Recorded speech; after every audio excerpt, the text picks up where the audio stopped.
as tangata whenua, when we grow up without land, without tupuna around us to awhi us, we're lost.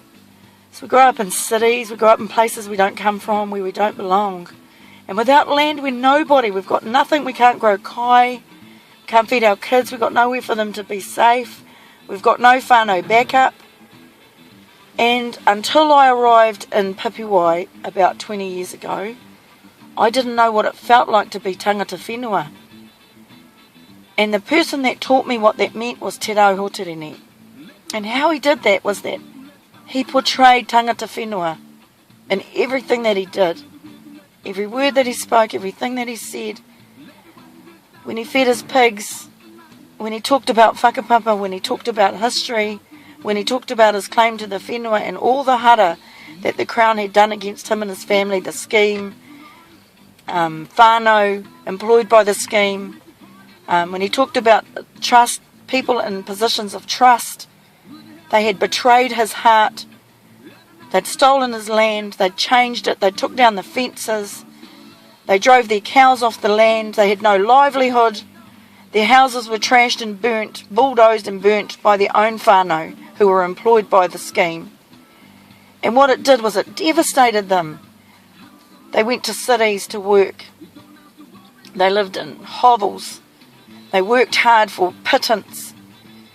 They drank hard at the end of a long, hard week. Their wives got bashed because they were all oppressed. They lived in places they didn't belong, like Auckland and all around the planet where they didn't come from and they didn't belong. They didn't even want to be there, but they had to because their houses had been burnt at home. Their lands had been taken over by some scheme they weren't even a party to. And what he taught me was this: when you have whenua, you've got somewhere to belong. I don't have whenua. I come from this noble people without whenua. That's why I go to the claims. That's why I push myself to go to this claims process, because I have a claim. My claim is I'm tangata whenua and I have no whenua. So all I am is one person.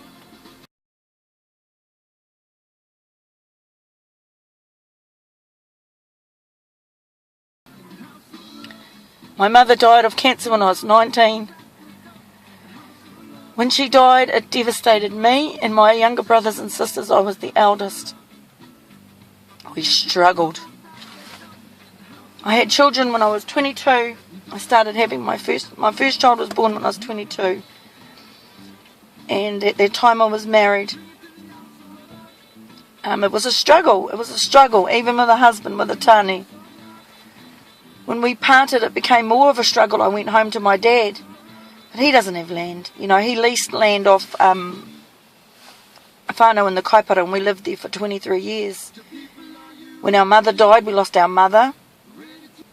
And we lost our home. It wasn't a happy time. In fact, I don't think I'll ever get over losing my mother. And I'll be 52 this year, and still I grieve for this mother that would have been there to back me up today and is not. Now, I don't know, maybe she has land somewhere in Tūhoi, in Ngāti Porou, Whānau Apanui somewhere, I don't know.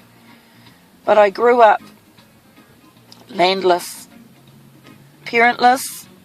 From the time of 19, my dad went his way and we virtually had to bring ourselves up and our children. And that is the story of a lot of our people. When we don't have land, we've got nowhere to go home.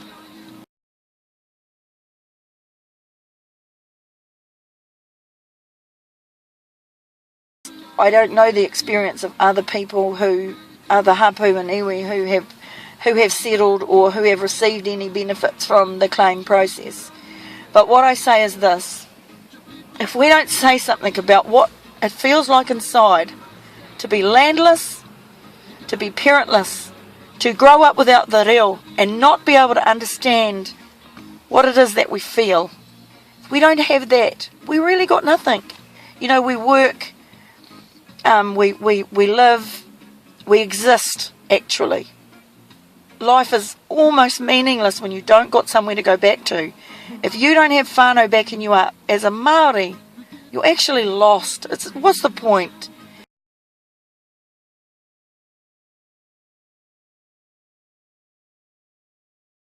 And I just feel that the system that has oppressed our fathers and their fathers and their fathers is still oppressing me and my children and my mokopuna. And I want it addressed. I want the Crown to acknowledge that they've done wrong to our people. I want land. I want somewhere that I belong. And the claims process has actually brought me home to whom I belong.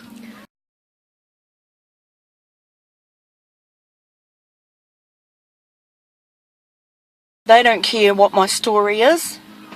They don't want to hear it. I encouraged Hayden to come to the hearings. I don't honestly remember if he came or not, but I encouraged him to come and hear the stories and how beautiful and how sad they are and how real they are. You know, we don't make this stuff up. It's not nice sharing our shame with people publicly, saying what happened to us as little children, what happened to our parents and our grandparents.